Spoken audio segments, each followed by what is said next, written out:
Well, good afternoon, everyone. This is Joanne Stevens, and this is our weekly call-in show. And we have a very special guest today, Jenny Hodge, a vice president at the Manufactured Housing Institute. I'll introduce Jenny in a moment. But first of all, I want to remind people of a few upcoming events. October 4th, 5th, and 6th is the New York Housing Alliance meeting in Syracuse, New York.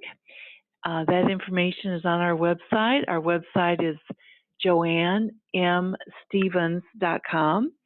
Also, the National Communities Council event is coming up November 1st, 2nd, and 3rd at the Westin Hotel on Michigan Avenue in Chicago.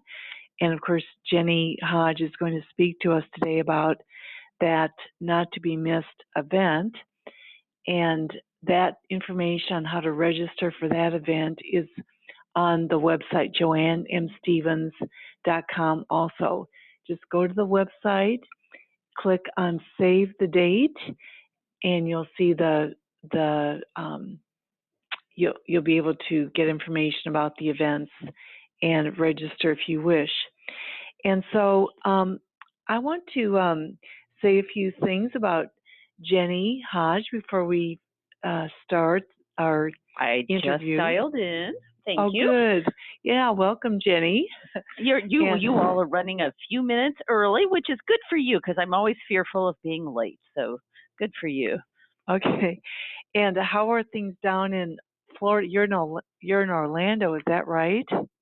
Not yet. We are planning. Our meeting is proceeding in Orlando. That starts on Sunday.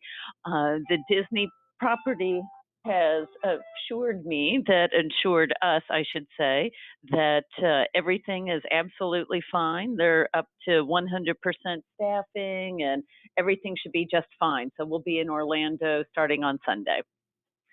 And that's, did you have any stress about, last week about whether the meeting was going to happen? Yes. It really was there's no easy answer to the question.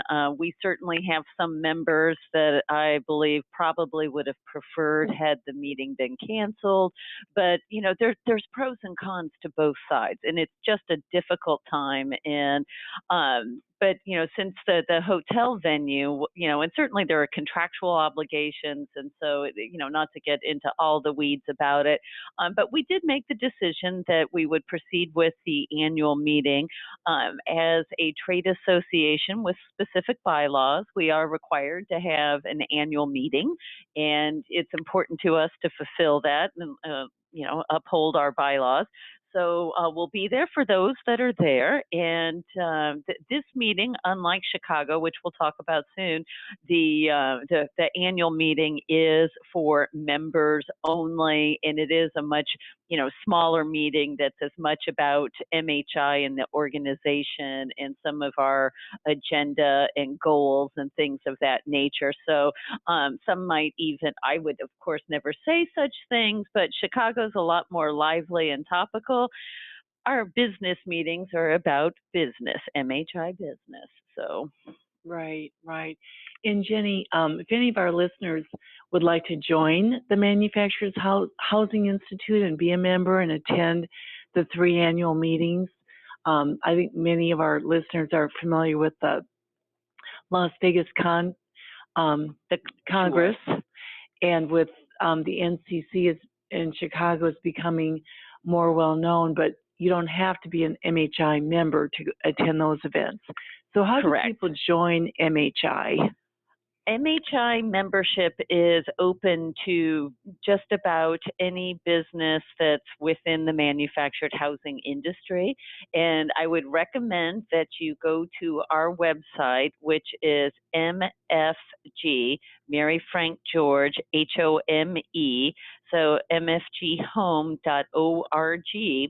And we have membership information available there and some forms that you can complete, as well as some names and telephone numbers if you have additional questions and would like to know more about, well, what does one division do versus another and things of that nature. So we'd love to have more.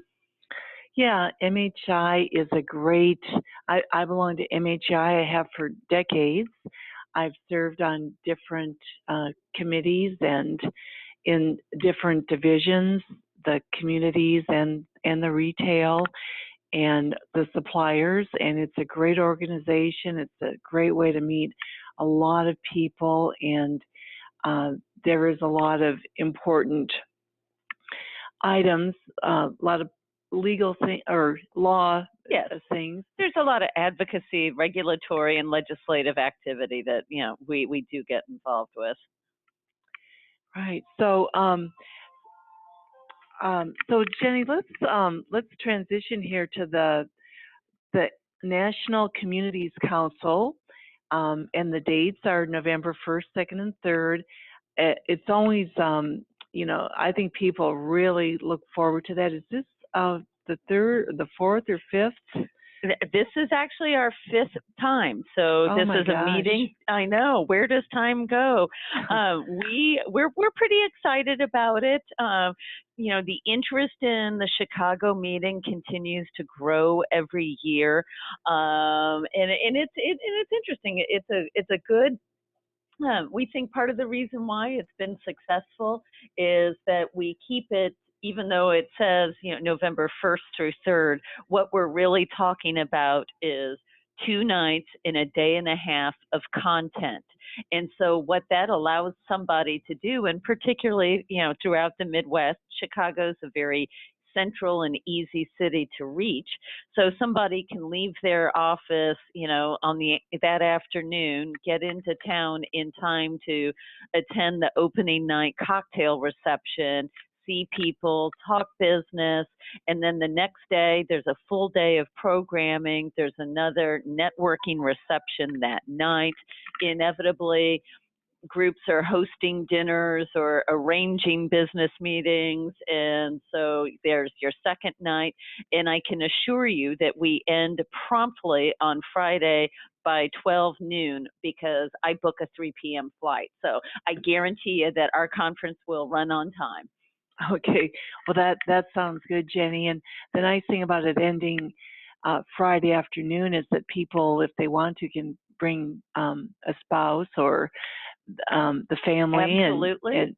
And what a great place to have a fall concert and or conference and a beautiful time of the year. It is, and the Weston Michigan Avenue, it's a great property in a great location. You're in walking distance to any number of things.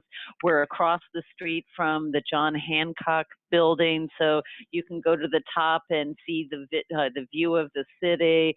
There's, it's right in the middle of everywhere you would want to be, with easy public transportation and taxi cabs and certainly Uber. So it's a great place. And, particularly if you want to do some shopping or take in some great museums. The Chicago Art Institute is a personal favorite. I'd highly recommend it. I would highly recommend that as well. And yeah, people do bring their families, or even if they don't, the Field Museum is a not to be missed, and the Shed Aquarium, and it just goes on in Chicago. So absolutely. Well, Joanne, if I may, we're thrilled that you are such a fan and supporter and member of MHI. So, if I could turn the table for a moment, you've got quite a number of followers, and I'm sure you've got quite a few people on this call. What do you enjoy about our Chicago meeting in the fall each year? What keeps you coming? Well, that's a great question. While you're turning the tables on me, Jenny, and I have quite a number of things, but why don't you tell our listeners the website for this event, and then also at the end I'll ask you again for the website. So if you would go ahead, Jenny. And so, you know, I should be a little bit more prepared for some of this. The website for all of this, the best way to get additional information would be to go to MHI's website. So you can either type in www.mfghome.org, and that will take you to our full URL, which is manufacturedhousing.org. And on the tab that says events, I believe it is programs, actually, programs, conferences, and meetings. Then it will take you to a listing of all of our conferences and meetings, and you will see on that page where you can click through to learn more about the National Community Council's Fall Leadership Forum. So, and I've got the brochure in front of me, and it's quite impressive. So what do I really like about the NCC? I've gone most years as my schedule permits, and I would say number one is the caliber of the content. I think Jenny and MHI, the Communities Council have done a great job of selecting topics and national speakers to come and talk to us, not always about just the mobile home park business or mobile homes in communities, but also about topics of like leadership or human resources, thinking about the future of where our business is headed, technology, best practices. So I have found the content to be quite valuable. There's also the other thing I really like is the roundtable or the panel that talk the brokers and the appraisers, lenders who talk about what's happening in the industry. I always, you know, I'm in this every day, but I always learn a lot by listening to the other brokers and lenders. Another thing that I think is a little bit different and really special about this event is that the hotel is are always very nice, but there are plenty of places to meet people and also to have semi-private to private conversations, right, which is really the whole. For many people, yeah, we like the speakers, we learn a lot, but it's also catching up with people, whether it's to talk about, you know, what's going on in our lives and also what's going on with, you know, it's deal making. Oh, and absolutely. So, you know, breakfast and lunch are in, you know, the hotel, but there's also a lot of places throughout the meeting room area or the lobbies. It's sort of really designed for people talking about business, right, outside of the meetings. So those are my three top things. Well, and I'm glad to hear that.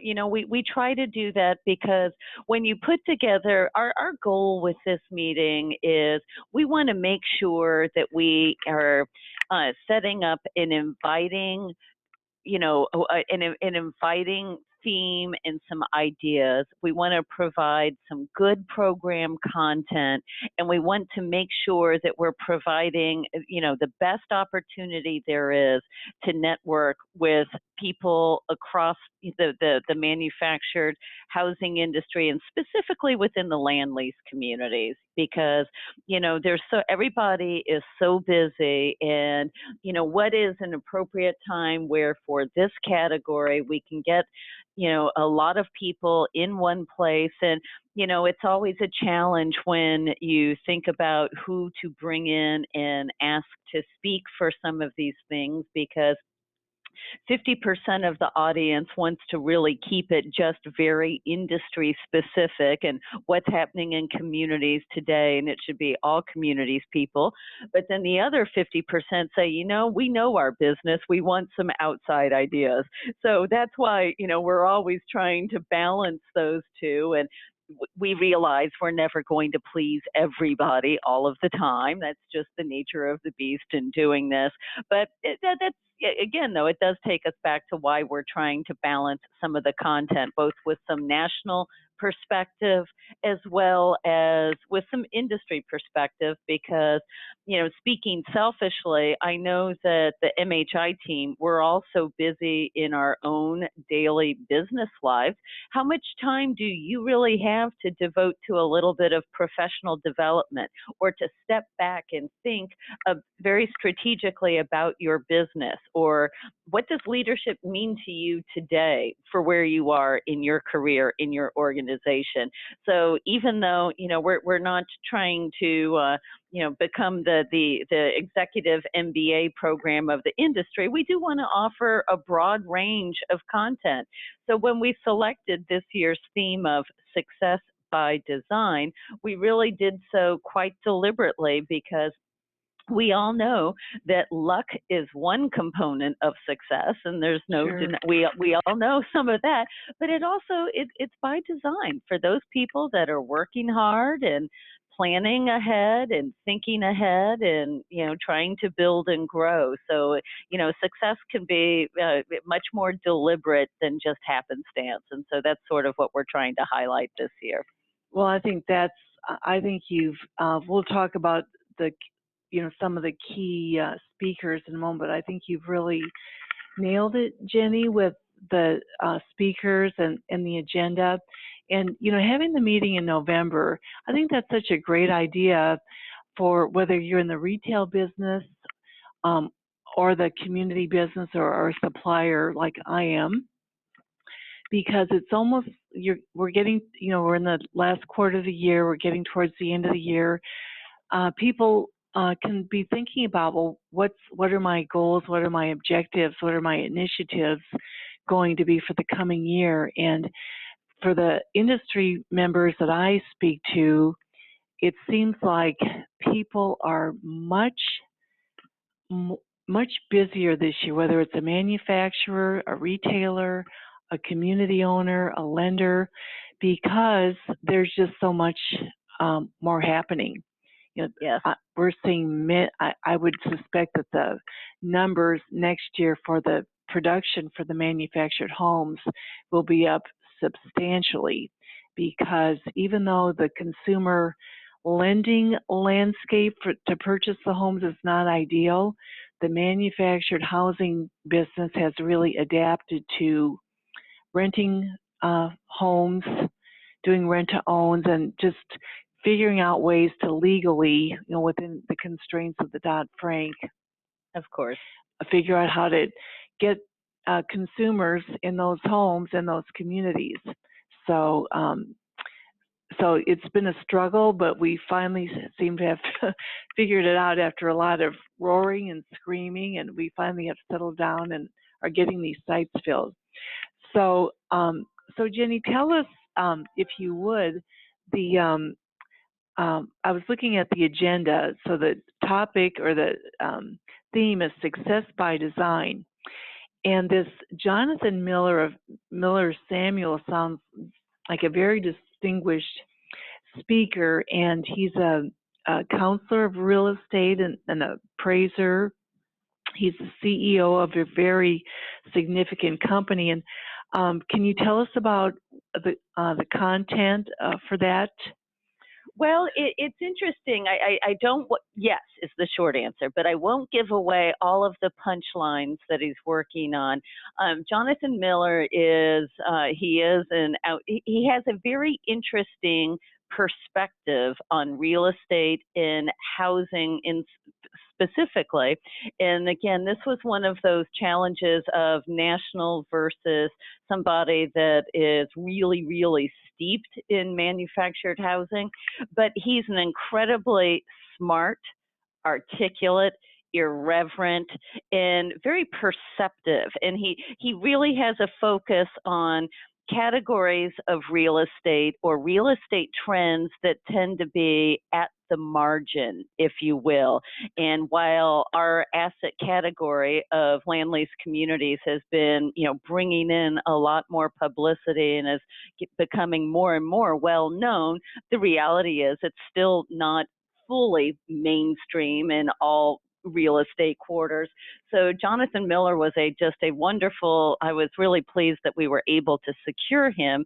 And I think folks will really appreciate, because I started speaking with him back in the springtime to inquire about his availability.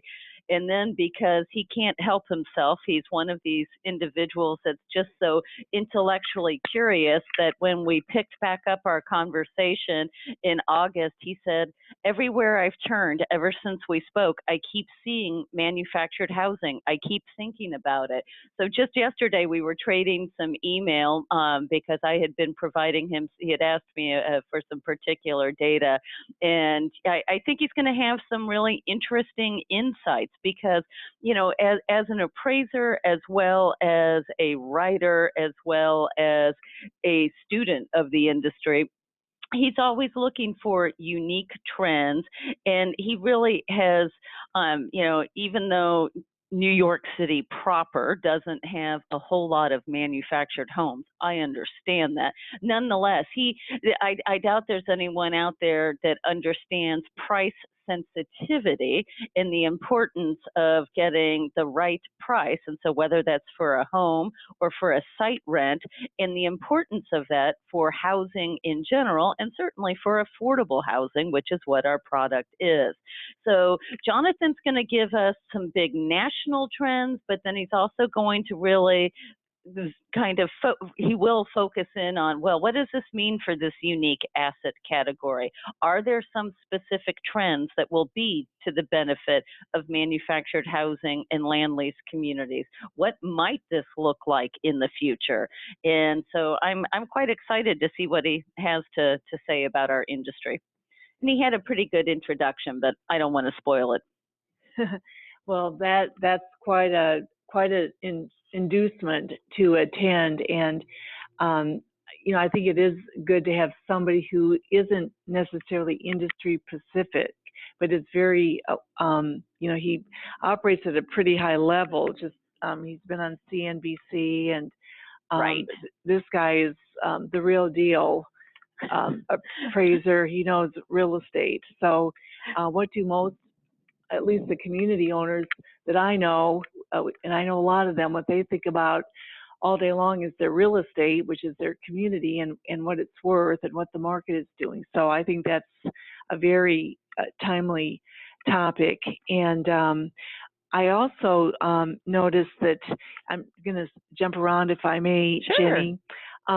David Funk, who is Yes. a PhD, just has taught at Cornell University in New York for many years, is now at Roosevelt University in downtown Chicago. And I've talked to David a little bit about what he's going to be presenting. Can you tell us David also, since he teaches real estate, it'll be about real estate, but it's a little bit of a different point of view. Do you know what he's going to be talking about? Certainly. So, yes, and David, Dr. David Funk is a very interesting individual, and he certainly comes at this not only from an academic perspective, but also from a personal perspective as a real estate owner and having been owned land lease communities as well as other housing forms. So he's both practical and academic. And he's been doing some very interesting work in terms of looking at the future of chattel lending as well as some demographic trends. So as Joanne, you and I, and I'm sure others on the call know, as you pointed out, chattel lending for the industry has been constrained and a little bit more difficult for the past few years as a result of the CFPB and a variety of compliance issues, but when you look at that, however, plus some of the demographic changes, it's very trendy to say, oh, well, millennials are delaying and, it's never going to be the same. And so David Funk has looked at all of this kind of information to really put some linkage with that to say, the manufactured housing industry still stands to benefit from quite a bit of demographic change, as well as he has an opinion and is optimistic of some changes in the government-sponsored entities that Fannie Mae and Freddie Mac may also be looking at some of this data. So I've invited him to come share his observations, share some facts and figures, and really tell us, where does he see the future of chattel lending for our industry, and what other trends might help us either sell more homes or fill more sites? How might our audience really leverage some of the points that he's been studying? Yes, I think people, for anybody, most people in the business, we read, try to keep up with the business news, and there's been a great deal in business publications or just the news in general with the millennials in particular, or the baby boomers, but for sure the millennials, since they've been getting out of school and after the financial crisis, that the trend is for more rental properties. But I've talked to David a little bit about this presentation, and I think people will find that some of their assumptions are going to be challenged about what what is really happening, and he has the facts and figures to back it up. So I think people are going to be pleasantly surprised by what Dr. David Funk has to talk about. And that's kind of the whole purpose, that our assumptions get challenged a little bit, and we kind of blow the cobwebs out and get some fresh information. And exactly, one thing that I think will help community owners, obviously, when people go to a conference such as this, you hope that you come away with a couple of ideas that you can take home and start to make some money with and put into practice. And I think that, for sure, I think if people attend his seminar or his session, they'll have a different take on what they ought to be doing with homes and home sales in their communities. So, and then what would you like to, I was really intrigued by this thought leaders, and I must say, Jenny, I know some of our listeners and some of the MH participants also belong to the Urban Land Institute, which holds 2 meetings a year, and it's quite pricey. Yes.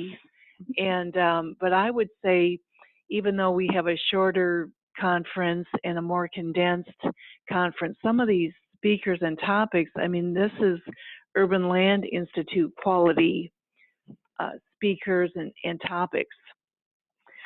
Well, thank you, because, frankly, I would be lying if I said ULI is a bit of a role model, and we try to do something that we can, that is, so thank you, that's a tremendous compliment. Well, and it's really true, because the Urban Land Institute, for people on the call, is the real estate development or trade organization. It's mostly for the U.S., but it's really a global trade organization, and they're all about real estate. And many of their speakers at their event do talk about things that are outside of real estate, but are very intrinsic to being a successful real estate operator. So how did you come, this thought leaders speaker, Mike Figley, I had to practice it, yes. Figliolo? Figliola, yes. And when I first started reaching out to him, after I watched a video and then I spelled his name out phonetically and practiced saying it before I called him, for just that reason.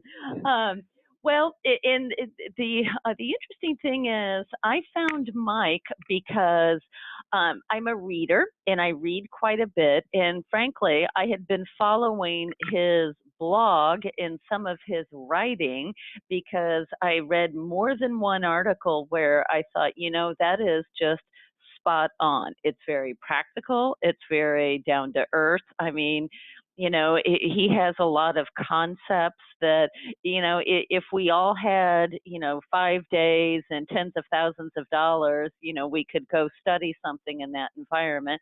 Or, we have the opportunity to bring him in for the Friday morning keynote to really talk about leadership and what it means. And as a published author, he's also written on these topics, but he just gets it right. And it's a very grounding, uplifting part to say, how am I running my business?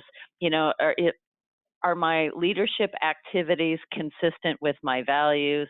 Would I be pleased if, my grandmother saw me acting and making this decision?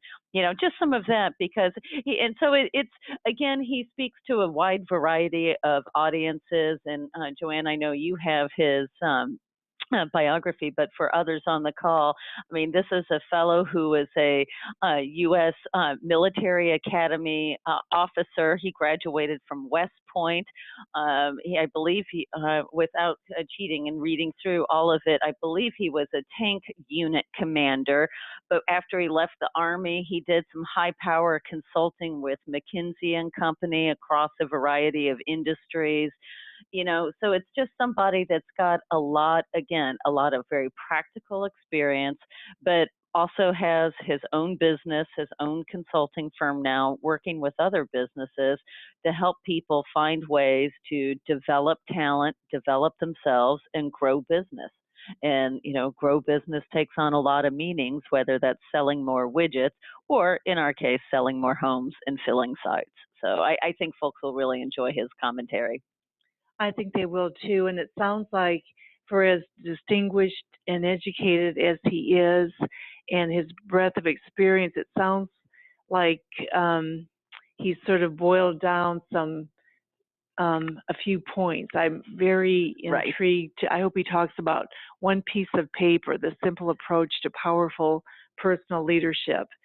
Yes, actually his talk is going to be based upon that specific book that he wrote, really laying out the leadership maxims that work for you. So I think you'll enjoy that.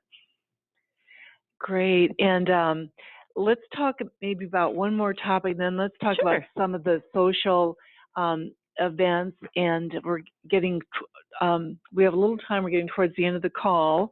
And before we end, I'm going to ask you to give the website again for people can listen. So what's another topic that's going to be covered?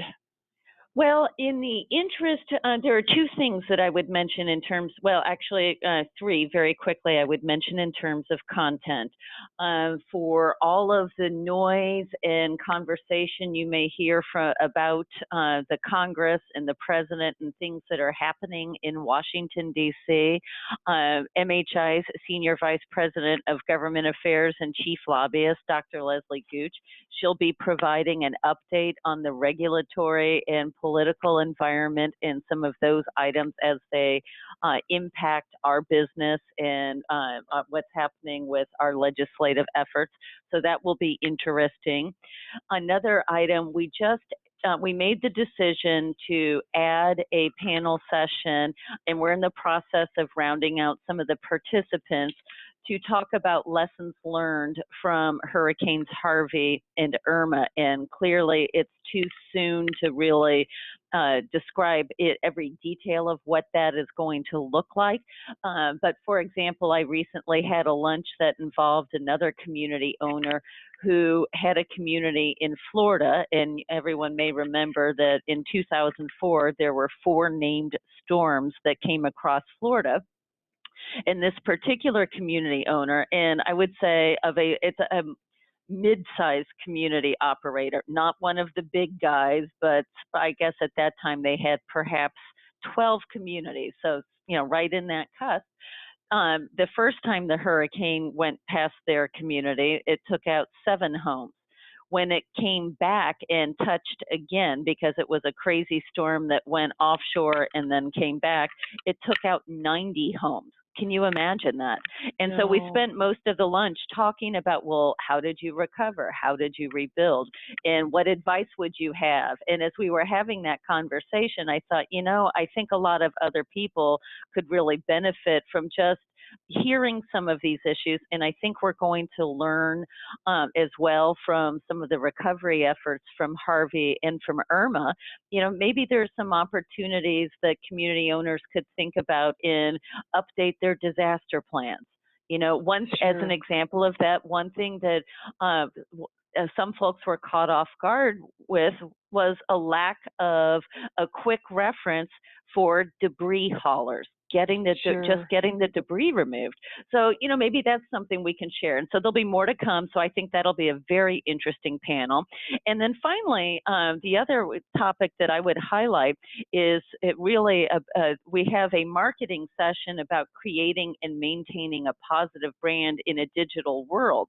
Now, you are probably familiar with Beth Monicati Blank, but one of the reasons why I've asked Beth specifically to deliver this marketing message about really the differences between success and failure in social media in a digital presence in this particular category is that she has done significant amounts of work with community owners. So this is somebody who is practicing what she preaches, who has been in the trenches, who really has worked with our category, understands some of the nuance and particularities of communities.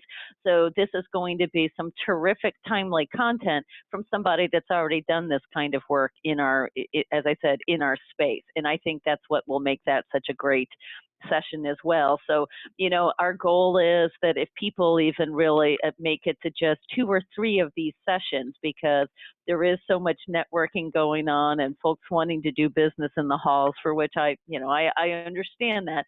But no matter where you come into the session, our goal is to have high value information that will hopefully, expand some thinking and give you some ideas to take back, at least 1 or 2 really good ideas, because we're also working hard to appropriately space out these sessions so that it's not so one on top of the other that people don't have time to digest. You need to have a little bit, you need to have some breaks so that folks aren't just, sitting all day as well. So we'll make sure and take care of that.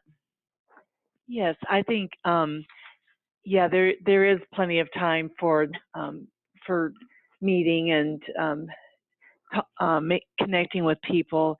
And I would say, to this NCC Council or the Las Vegas Congress, the educational sessions, I would say that I've always found them to be a very good use of my time, that usually about halfway through, if not before, I think I could leave. I've got my money's worth. I know what I'm going to do when I get back.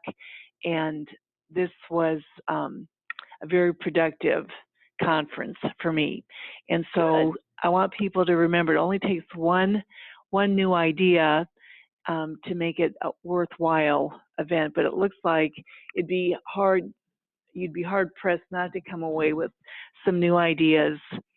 Well, that's our goal. And if we have any baseball fans listening on the call as well, I would tell you that if we go to a Game 7 again in this year's World Series, it would be that night of November 1st. And what better place to watch a Game 7 than Chicago? So, yes, I think people will probably remember for years the last year's conference when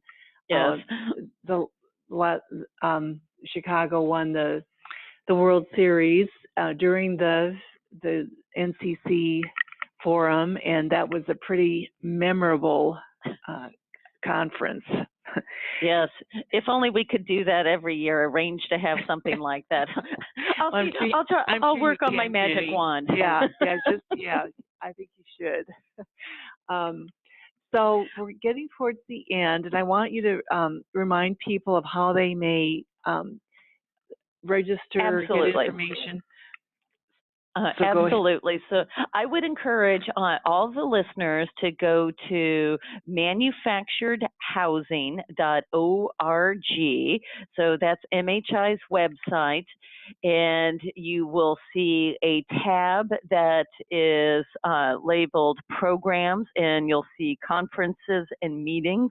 If you just click on that, you will find and scroll down the page, you will see where it says the National Community Council Fall Leadership Forum, and you just click on the highlighted link. At that link, you are going to find some additional information. And let me just share a few other pieces that you would want to make sure and reference the MHI event, the NCC program with the Westin Michigan Avenue. Last year, our room block did sell out.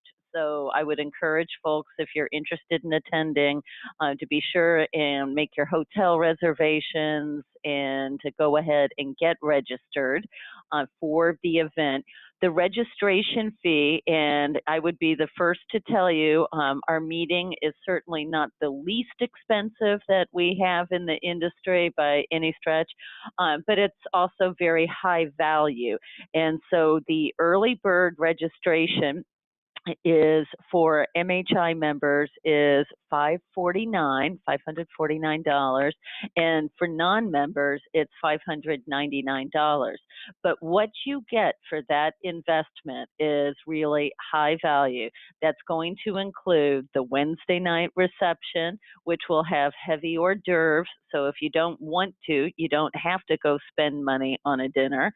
It would include your breakfast on Thursday morning, your lunch on Thursday, and again, another reception Thursday evening with heavy hors d'oeuvres. So again, if you didn't want to go out or if you didn't have plans with some of the other folks that will be entertaining, you wouldn't have to, as well as lunch on Friday. So, and it's all in one place, and you will have high value content. You will be able to learn from the pros that are there. You'll be able to ask questions, and it really is, I think, just some of the best networking that happens every year. I agree. Well, thank you, Jenny. Our show is over for today, and thank you for this great information. And we'll see you in Chicago. Outstanding. See you in Chicago. Thank you. Goodbye. Thank you. Bye.